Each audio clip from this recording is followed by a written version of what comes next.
Okay, picture the scene. It is June 25th, 2009.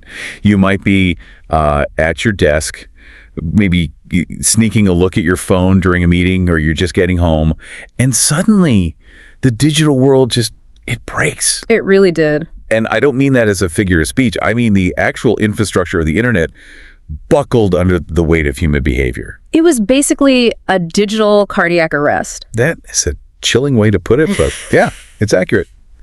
Google's search traffic spiked so violently, we're talking about millions of simultaneous queries for the exact same terms, that their automated security systems actually flagged it as a DDoS cyber attack. Oh. Yeah, they thought a botnet was trying to take down the search engine. Twitter, which was, still relatively new and fragile back then, it just crashed completely, went totally dark. And the irony there is it wasn't a nation-state attack. It wasn't a coordinated hack by a rival government. Right. It wasn't a political assassination or a natural disaster. It was one man, Michael Jackson. The news anchors were breaking into regular programming with this look of just total disbelief. And people weren't just posting online. They were physically gathering. Like in the streets. Exactly. Times Square, the Apollo Theater in Harlem, Shibuya Crossing in Tokyo, just strangers hugging, crying in the streets. That reaction is really our starting point for this deep dive. Because to crash the internet in 2009, it required a level of global engagement that is mathematically impossible to replicate today. Because we're so divided now. Exactly. Our culture is too fractured now. We live in these algorithmic bubbles. But that day proved that Michael Jackson was perhaps the last true piece of the monoculture. He was the only thing the entire planet agreed on watching. And that brings us to the real mission of today's deep dive. Yeah. We have this massive stack of biographical research we're pulling from, specifically the comprehensive source, Michael Jackson Biography, the complete life story of the King of Pop. It's a heavy text, covers everything from his birth to his final days in Los Angeles. But our goal today isn't just to retell the story everyone thinks they already know. You know the hits, you know the moves. But we aren't here to just talk about the sequined glove or the tabloid covers. We need to dismantle the machinery of his life.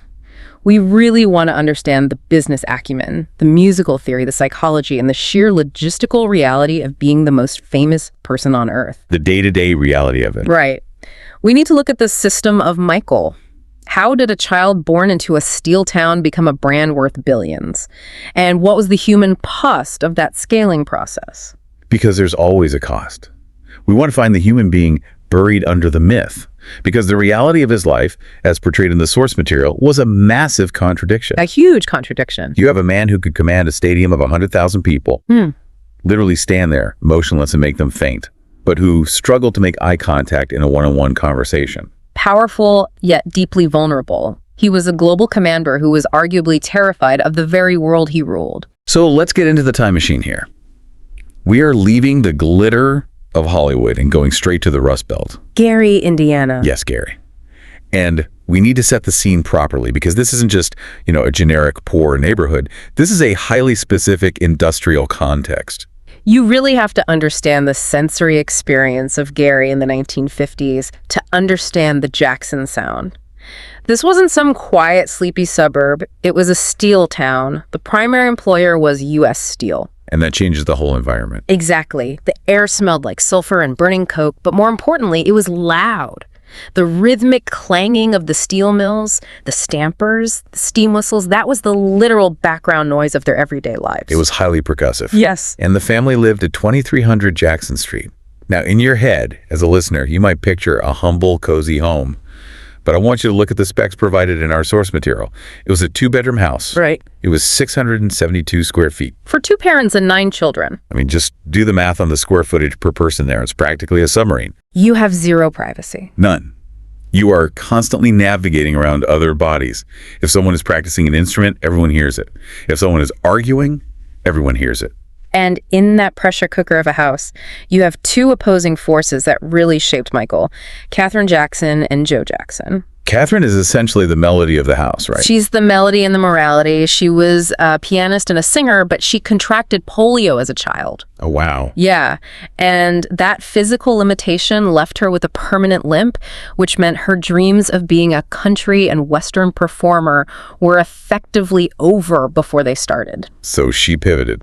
She channeled all that performance energy into the house. She brought in folk songs, harmonies. She was also a devout Jehovah's Witness, which installed this intense software of humility in the kids. How so? Well, she taught them that their talent was a loan from God, not something they actually owned. It kept them grounded. And then there's Joe. Yes. The rhythm section. Yeah. And a very harsh rhythm section at that. Joe Jackson is a highly complex figure. He was a crane operator at the mill, which is brutal, dangerous work. Right. He was a former boxer. He was a failed guitarist for a band called the Falcons.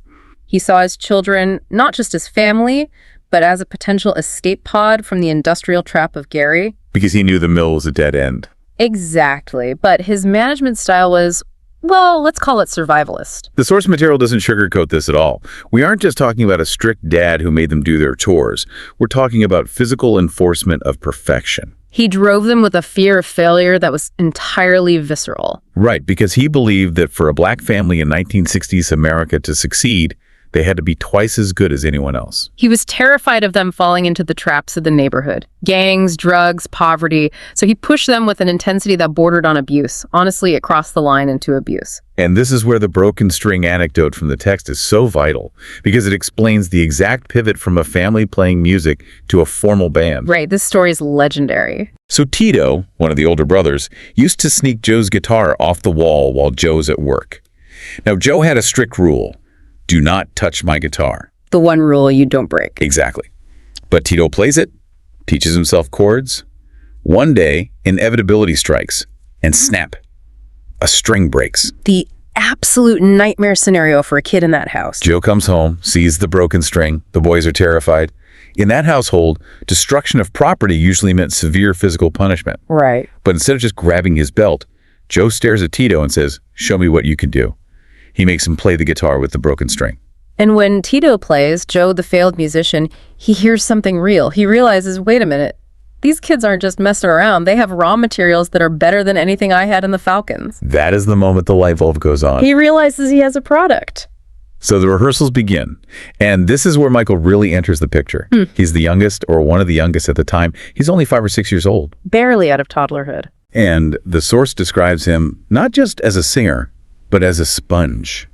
That's the key term, a sponge.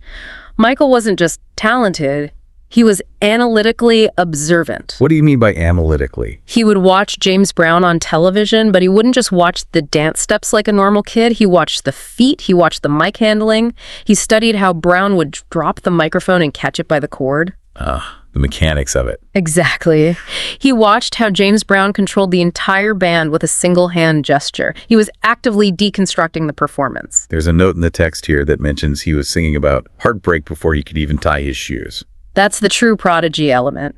He could convey the emotional weight of a 40-year-old man who had lost his wife while he was still literally playing with toy trucks. It's hard to wrap your head around. It's a form of emotional mimicry that borders on supernatural. He understood the feeling of the lyric even if he didn't have the life experience to back it up. But the cost of this sponge quality was his entire childhood. Yeah. While other kids were playing baseball or tag outside, the Jackson boys were rehearsing until 2 or 3 in the morning. And remember, Joe had to be up at 6 a.m. for the steel mill shift. So the exhaustion level in that house was total.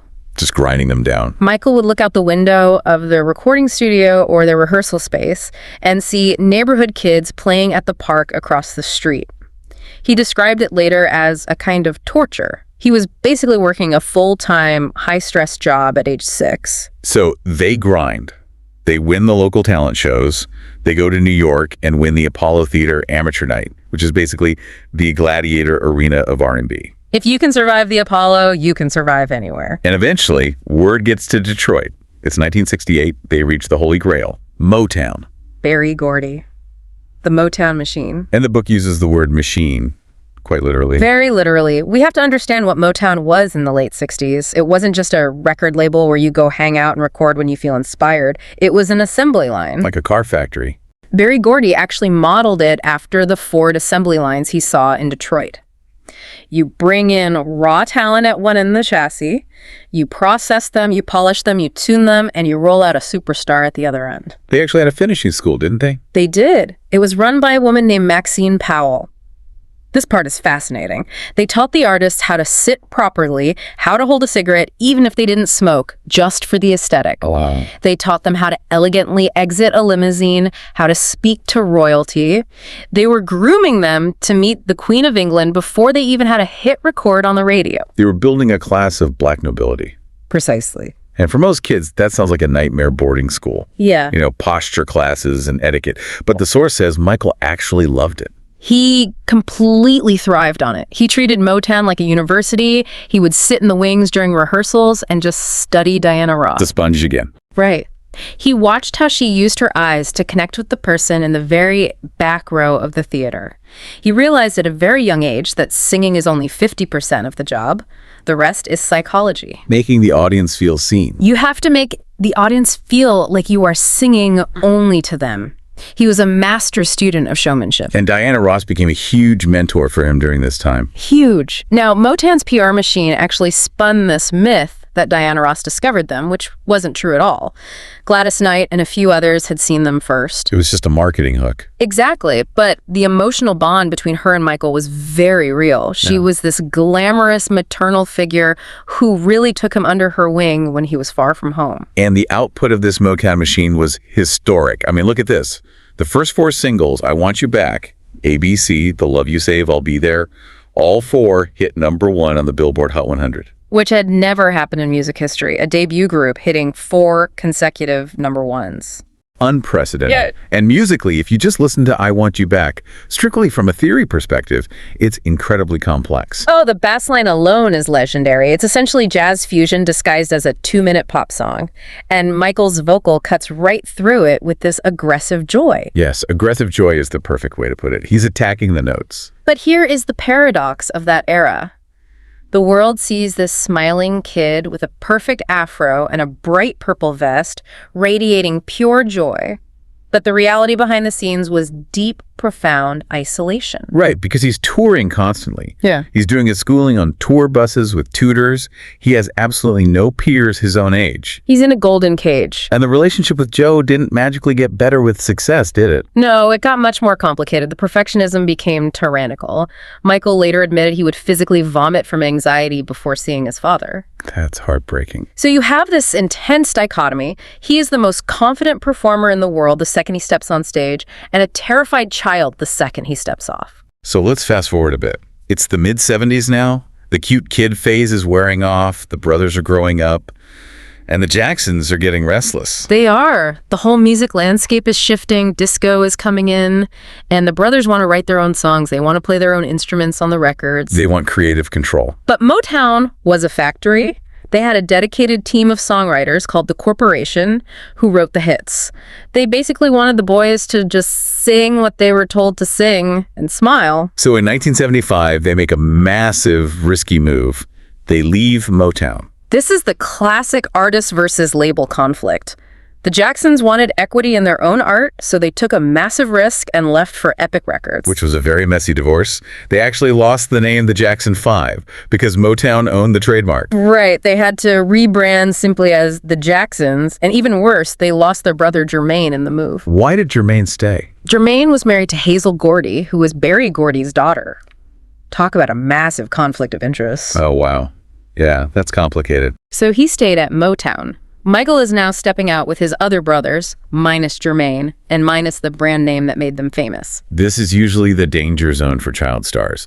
This is the exact moment where the career usually dies. You're too old to be cute, but the public just doesn't want to take you seriously as an adult artist. Exactly. Most child stars fade into obscurity right here. But Michael was plotting something completely different. He was actively looking for a sound that would separate him from the boy band image once and for all. And the turning point for that sound comes from a movie, The Wiz. Which was the all-black retelling of The Wizard of Oz. Michael played the Scarecrow. Now, the movie itself wasn't a massive commercial hit, right? No, it wasn't. But the production of it changed music history forever because that is where Michael met Quincy Jones. Quincy is the bridge. He comes from the jazz world. He worked with Sinatra, Ray Charles. Quincy provided the sonic architecture that Michael needed. Think about it. Michael had the rhythm, the melody, and the pop instinct, but Quincy had the orchestration. He knew how to build a wall of sound. He treated pop music with the sophistication and depth of a classical symphony. When Michael asked Quincy to produce his first real adult solo album, people in the industry actually told Quincy not to do it. Really? Yeah, they told him Michael was over, a has-been child star. Well, good thing he didn't listen to them, because that collaboration gave us Off the Wall in 1979. Which, for a lot of music critics and audiophiles, is actually considered the superior album to Thriller. Has a different vibe. It's looser, it's funkier, it's the absolute perfect blend of the end of the disco era and the very beginning of modern R&B. And Michael wasn't just a singer on this project. He was stepping up creatively. Oh, definitely. Look at the track. Don't Stop Till You Get Enough. Michael wrote that entirely. He recorded the demo in his own home studio. The source mentions he actually used glass soda bottles as percussion instruments on the demo to get that specific clinking sound. Just grabbing whatever was around. It showed he wasn't just a vocalist waiting for instructions. He was a full-fledged arranger. So the album comes out, and it sells 20 million copies. It's an undeniable smash hit. But then the Grammy nominations are announced. Then he gets one win. Best R&B vocal performance. Which felt like a slap in the face. He was completely pigeonholed. Yeah. The industry saw it as a quote-unquote black album. They didn't see it as a pop album or a record of the year contender. Michael was devastated. The source says he actually cried over this. He did. He felt the industry was just patting him on the head, saying, "Nice job, kid, but stay in your lane." So his reaction wasn't defeat. It was a vow. It was pure vengeance through excellence. He told Quincy, the next album will not just be a hit, it will be the biggest selling album in human history. Setting the bar impossibly high. He said, we are going to kill the concept of filler tracks. In the vinyl era, usually you had 2 radio hits and 8 boring songs to pad out the record. Michael said, no. Every single song on the next record has to be a potential #1 single. Enter Thriller, 1982. The strategy here was incredibly deliberate. They weren't just making songs, they were targeting demographics like a political campaign. It was military precision. They needed to capture the white rock audience to reach the numbers Michael wanted. So what do? They call Eddie Van Halen. Which was unheard of. You have to understand, in 1982, rock and R&B were strictly segregated. Radio stations had completely different formats. Putting a heavy metal guitar solo on a Michael Jackson R&B track beat, it was musical heresy. But it worked perfectly. It kicked the door right down. Suddenly, Michael is playing on rock radio stations. Then they targeted the visual medium, MTV. And MTV was a huge barrier back then. At that time, MTV was basically a 24-hour channel for white British new wave bands. They absolutely refused to play black artists. They claimed their format was rock, and black artists just didn't fit the demographic. So how did Michael force his way on? Pure leverage. Walter Yetnikoff, who was the head of CBS Records, essentially threatened MTV. He went to war for him. He said, I have the biggest artist in the world right now. If you don't play the video for Billie Jean, I am pulling every single other artist on my label off your entire channel. He strong-armed them. And once Billie Jean aired, it was game over. It completely broke the color barrier on television. And then right after that, we have to talk about Motown 25, the TV anniversary special. The performance of Billie Jean. The night he officially became a myth. He steps out onto that stage entirely alone, no brothers, the fedora, the single white glove, the sequin jacket, and during the bridge of the song, he does the moonwalk. It's iconic. Now, technically speaking, the moonwalk is an illusion. It's a breakdance move called the backslide that street dancers in cities had been doing for years. Michael didn't invent it. But he perfected it. He smoothed it out until it looked like magic. He made it look like he was literally floating backward on ice. If you listen to the audience reaction in the recording of that broadcast, it is visceral. They are screaming like they're seeing a ghost levitate. And 50 million people at home saw it on their TVs. It changed live performance forever. And then he doubles down with the Thriller video. Which is a 14-minute short film, not just a promo clip. And again, let's look at the business side here. The label refused to pay for it. They said, who on earth is going to watch a 14-minute music video with dancing zombies? And it was expensive. It cost $500,000, which was insane money for a music video in the early 80s, so Michael paid for it himself. He financed it out of pocket. He and the director, John Landis, produced it. And to offset the costs, they came up with this brilliant idea to sell a making of thriller documentary on VHS tape. Wow. That's genius. It funded the video and created the concept of the event video. People literally stayed home from work to watch the premiere on MTV. It wasn't just a music release, it was a cultural holiday. And the numbers that followed are staggering. The best-selling album of all time. Over 100 million copies sold worldwide. 7 top 10 singles from one album. 8 Grammys in a single night. He didn't just break the glass ceiling. He dismantled the entire building. He became the most famous human being since, arguably, major religious figures. You could go anywhere. Anywhere. You could go to a remote village in the Amazon rainforest without electricity, and they knew the name Michael Jackson. But here is the pivot point in our deep dive. When you reach that altitude, the oxygen gets very thin. We move into the mid-'80s. He's the undisputed king of pop, but he's also becoming a highly strategic businessman. Let's talk about the Beatles catalog, because this is often cited as the moment he secured his real generational wealth. This is a masterclass in intellectual property strategy. Paul McCartney had actually given Michael advice during their collaborations earlier on. On Say, right? Yes. Paul told him, Michael, the real money in this industry isn't in touring or selling your own records. It's in publishing. Every time a song is played on the radio, used in a movie, or covered by a bar band, the owner of the publishing rights gets paid.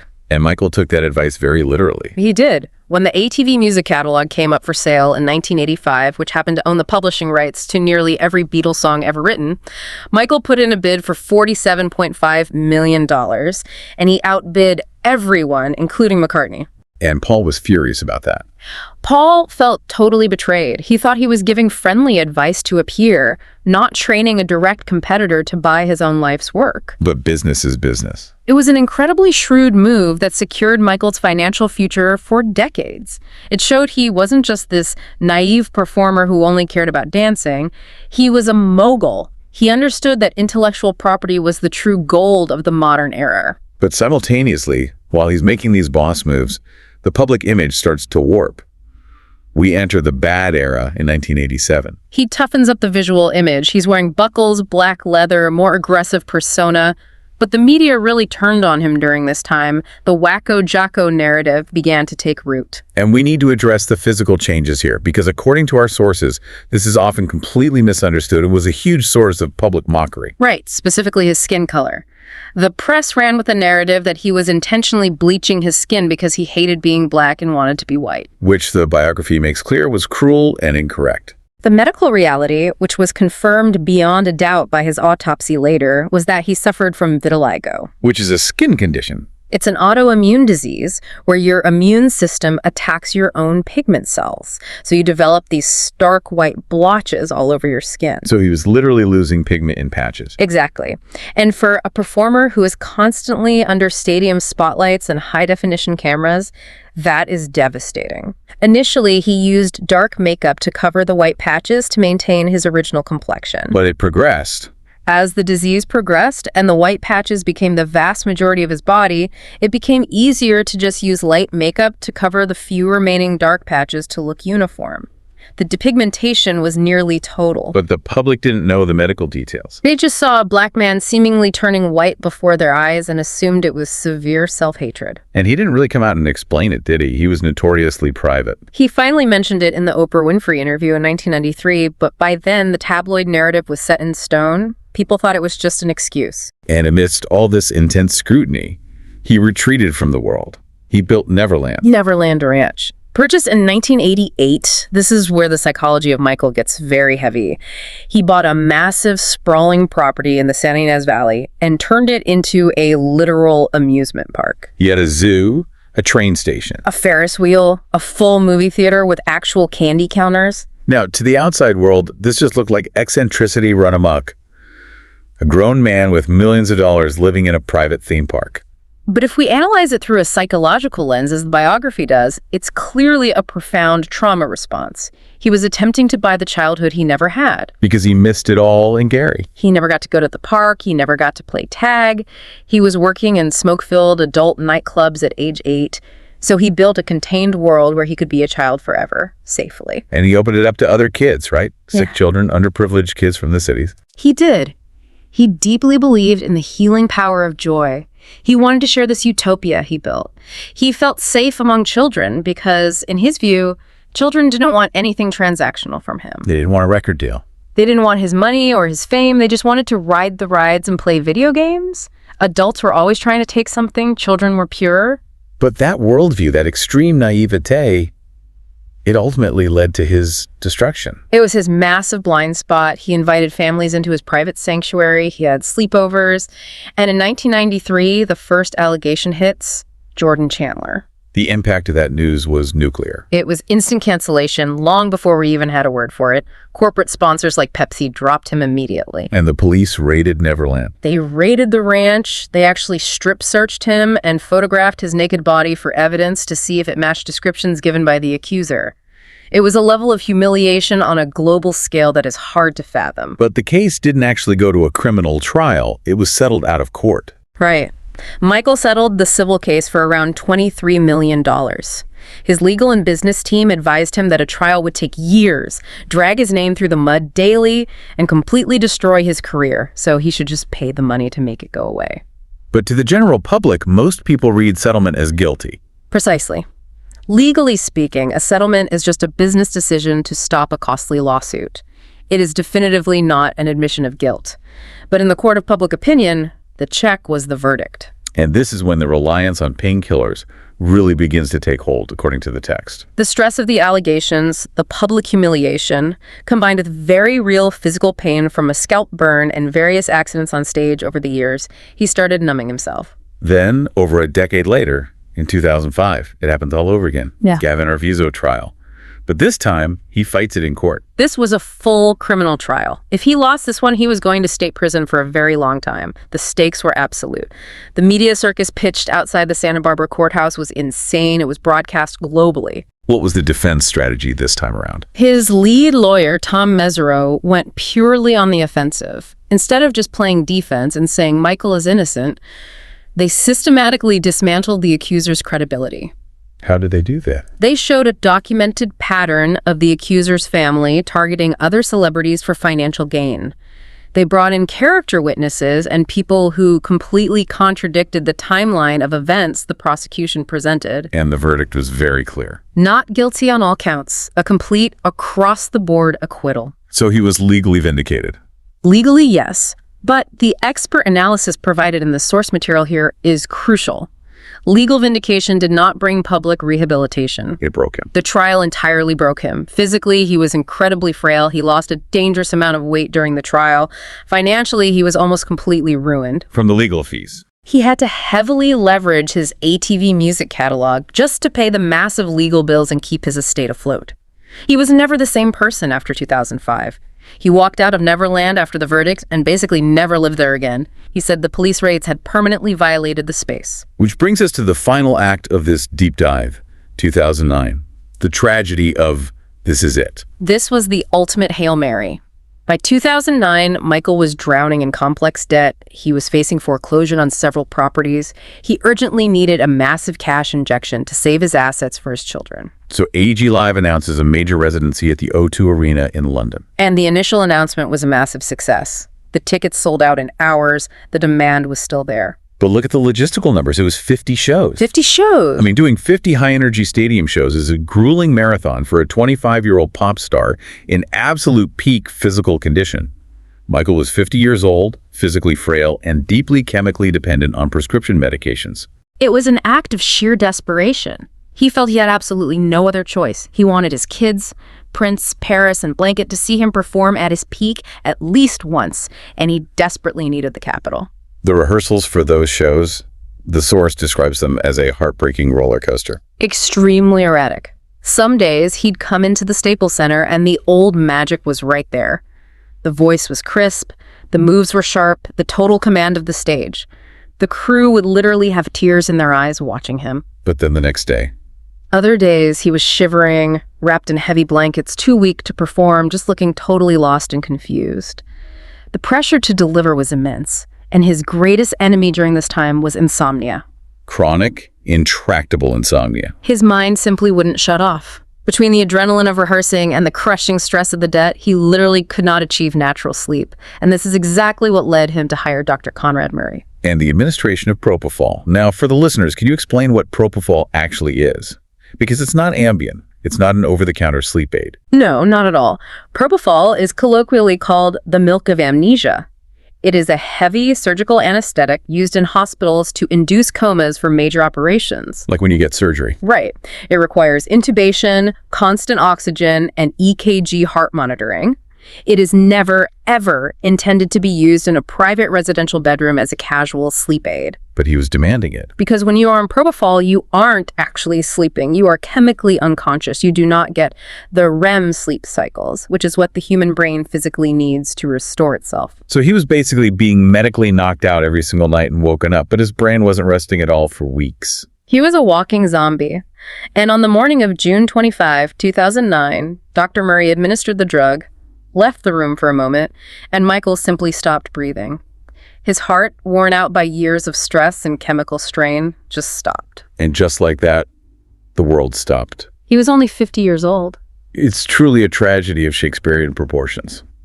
The greatest entertainer in the world dying alone in a rented mansion just trying to get some sleep. It's devastating. But we can't end this deep dive on the hospital bed. We have to look at the massive footprint left behind, the legacy. The blueprint. That's really the word for it. If you look at artists like Justin Timberlake, Bruno Mars, The Weeknd, Usher, Beyoncé, they are all operating on the foundational software that Michael Jackson wrote. In what specific way? The modern expectation that a pop star must be a triple threat. A world-class vocalist, an elite dancer, and a visual icon. Before Michael, you could basically just stand in front of a microphone stand and sing beautifully. And that was enough. Right, like Sinatra or even early Motown. After Michael, if you aren't executing complex choreography, if you don't have a high-concept cinematic music video, you simply aren't a superstar.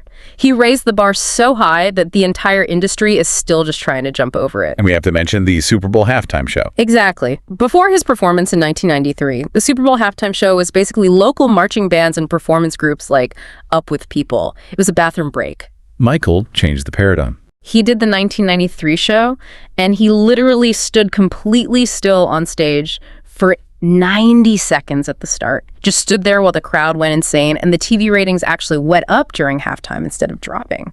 He single-handedly turned it into the global mega spectacle it is today. And what about the business legacy? Ironically, his death instantly solved all his financial problems. The rehearsal footage from this It was quickly turned into a documentary film that became the highest-grossing concert movie of all time. The estate made billions. The estate paid off every single debt. His music found a completely new generation on streaming platforms. So how do we summarize all of this? How do we hold this entire complex life in our heads at once? The undeniable genius and the profound tragedy. The joy he gave billions of people and the pain he clearly lived in. You have to hold two conflicting truths at once. He was a man of unparalleled artistic genius who quite literally changed the vibration of global culture, and simultaneously he was a deeply damaged human being who was a victim of his own massive success and his traumatic upbringing. You can't separate them. You cannot separate the art from the trauma because the trauma is exactly what fueled the art. He was the little boy from Gary who built a massive castle to hide in, but the world just kept knocking the door down. That's exactly it. He gave the world everything he had, and in the very end, it took everything from him. Here's a thought to leave you with, to mull over after you stop listening. In our current, highly algorithmic world, where we all live in our own customized, fragile little content bubbles, is it even possible for a star of that magnitude to exist again? That's the real question. Or was he the last time the entire world actually held hands and looked at the exact same thing? I really think he was the last one. The monoculture died with him. Listeners, tonight, do yourself a favor. Go put on Human Nature from the Thriller album. Listen closely to the breathing in the vocal track. Listen to the texture and the emotion. And remember the human cost of that perfection. Thanks for diving in with us. Until next time.